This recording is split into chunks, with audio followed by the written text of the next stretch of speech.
Hello friends, मैं advocate Vinod Sharma अपने channel कानून और आम आदमी में आपका एक बार फिर हार्दिक स्वागत करता हूं। दोस्तों, आज सबसे पहले आपको होली की बहुत बहुत शुभकामनाएं। मैं परमपिता परमात्मा से प्रार्थना करता हूं कि आपका जीवन रंगों से भरा रहे और आप हमेशा खुशहाल रहें। तो दोस्तों, आज की वीडियो में हम बात करेंगे कि is a daughter entitle to father's money if she refuses to maintain any relationship with her father। तो दोस्तों, ये एक सवाल है जो माननीय सुप्रीम कोर्ट के सामने आया था कि अगर कोई बेटी अपने पिता के साथ कोई भी रिश्ता नहीं रखना चाहती तो क्या वो अपनी एजुकेशन के लिए या अपनी शादी के लिए पिता से पैसा लेने या मांगने की हकदार है या नहीं है। दोस्तों, ये सब मैं आपको इस वीडियो में बताऊंगा। तो वीडियो शुरू करने से पहले हमेशा की तरह मेरी आपसे एक रिक्वेस्ट कि अगर आप मेरे चैनल पर नए हैं और आपने अभी तक चैनल को सब्सक्राइब नहीं किया है तो प्लीज़ मेरे चैनल को सब्सक्राइब करें, वीडियोस को लाइक करें और शेयर करें और बेल आइकॉन का बटन भी ज़रूर प्रेस करें ताकि न आने वाली वीडियोस का नोटिफिकेशन आपको तुरंत मिलता रहे। तो दोस्तों, वीडियो शुरू करते हैं। माननीय सुप्रीम कोर्ट के सामने एक सिविल अपील दाखिल की जाती है जिसका नंबर है 5141। ये 2011 की है, मतलब 2011 की ये अपील है और इसका टाइटल है अजय कुमार राठी वर्सेस सीमा राठी। और दोस्तों, ये जो है सेशन कोर्ट और हाई कोर्ट के बाद माननीय सुप्रीम कोर्ट में पहुंची है। और जो इसमें अपलेंट है अजय कुमार राठी, ये पिता हैं लड़की के जिनके बारे में बात हो रही है। तो दोस्तों, पूरे केस के फैक्ट्स क्या हैं, सबसे पहले वो मैं आपको बताता हूं कि इसमें अपलेंट और रेस्पोंडेंट यानी कि उनकी पत्नी की शादी जो है 29/4/1998 को रोहतक में हुई थी और उसके बाद एक बेटी पैदा हुई जिसका नाम ज्योत्सना है। और उसके बाद बेटी पैदा होने के बाद जो पत्नी थी वो अपने मायके चली गई पति को छोड़कर। और उसके बाद कई पंचायतें वगैरह हुई, लेकिन जो है रिस्पोंडेंट यानी कि वाइफ ने पति के पास आने से मना कर दिया। और जो है उन्होंने आरोप लगाया कि पति ने उनको दहेज के लिए घर से निकाल दिया था। इसके बाद जो पति है अपलेंट, उन्होंने एक पिटीशन फाइल की under section 9 of Hindu marriage act 1955 यानी कि रेस्टिट्यूशन ऑफ कंजुगल राइट, क्योंकि वाइफ जो है काफ़ी टाइम से वो अपने मायके में रह रही थी। और लेकिन ये जो उनकी पिटीशन थी सेक्शन 9 की वो डिसमिस्ड इन डिफ़ॉल्ट कर दी गई 7/10/2004 को। उसके बाद दोस्तों, ये मामला जो है पति ने एक 13(1) की एक डिवोर्स की पिटीशन फाइल की एडिशनल डिस्ट्रिक्ट एंड सेशन जज सोनीपत के वहाँ पर, जिन्होंने जो है पति के हक़ में फ़ैसला दिया, जिससे एग्रीव होकर पत्नी ने माननीय Punjab and Haryana high court में एक अपील फाइल की जिसको अलाउ कर दिया गया और वो फ़ैसला जो है पत्नी के हक़ में आया। और ये 2009 की बात है। उसके बाद हस्बैंड ने एक SLP फाइल की यानी कि special leave petition supreme court में।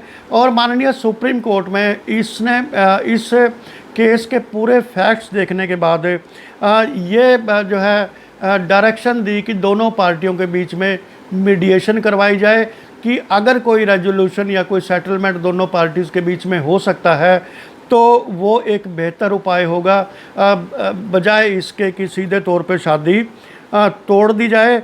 तो इसमें जब बेटी से संपर्क किया गया यानी कि जो ज्योत्सना है उनसे संपर्क किया गया कि आप जो है अपने पिता के साथ एक मीटिंग करिए मीडिएशन सेंटर में और जो भी आपके इश्यूज़ हैं उन पर आप खुलकर बात कीजिए। लेकिन बेटी ने मिलने से मना कर दिया अपने पिता को और उन्होंने किसी भी तरह से कोई भी बातचीत करने से भी मना कर दिया। और उसके बाद जो है उनको 2-3 अपॉर्चुनिटी दी गई दोनों पार्टीज़ को, हस्बैंड को और वाइफ को और उनकी बेटी को, कि आपस में बैठकर वो बातचीत करें ताकि कोई हल निकल सके। लेकिन उस वो जो है तीनों चार मीडिएशन जितनी भी थी वो सभी फेल रही, यानी कि रिकन्सिलिएशन के कोई भी चांसेस दोनों पार्टी के बीच में नहीं थे, क्योंकि पत्नी 2002 या 2004 के बाद से अपनी बेटी को लेकर अपने मायके में रह रही थी और कभी वापस लौटकर नहीं आई। और जो इसमें अपलेंट ने जो सबमिशन दी है कि मुझे जो है डिवोर्स की डिक्री प्रदान की जाए, जो जूरिसडिक्शन है माननीय सुप्रीम कोर्ट का under section 140 under article 142 of Indian constitution, उसको इन्वोक करते हुए मुझे डिवोर्स की डिक्री प्रदान की जाए। तो माननीय सुप्रीम कोर्ट ने इस संबंध में क्या निर्णय दिया है ये मैं आपके साथ शेयर करता हूँ कि nothing really subsists in marriage except mutual acrimony, यानी कि पति और पत्नी और उनके साथ जो बेटी है उनके बीच में शादी जैसी कोई बात नहीं बची है। इस शादी का कोई मतलब नहीं है और आपस में जो है लड़ाई झगड़ा ही है इतने सालों के बाद भी। इसलिए दोनों पार्टियां एक दूसरे के आमने सामने बैठने को तैयार नहीं है, यहाँ तक कि फ़ोन पर बातचीत करने के लिए भी तैयार नहीं है। इसलिए डिक्री ऑफ डिवोर्स ग्रांट की जानी चाहिए under article 142 of Indian constitution. और फिर बात आती है कि पत्नी को एलिमनी क्या दी जाए, क्योंकि पत्नी ने अपनी जो प्लीडिंग्स थी उनमें डिमांड की थी कि बेटी की एजुकेशन के लिए पति को पैसा देना चाहिए, क्योंकि पति एक सर्विसमैन है और टेलीफोन ऑपरेटर है इंडियन कोस्ट गार्ड में, और उनकी 78,000 के करीब इन हैंड उनकी इनकम है। इसके बेस पे जो है लड़की के लिए एजुकेशन के लिए उनको पैसा देना चाहिए। जब माननीय सुप्रीम कोर्ट ने इस संबंध में अपना कंसिडरेशन दी तो उन्होंने कहा कि डॉटर डजंट वांट टू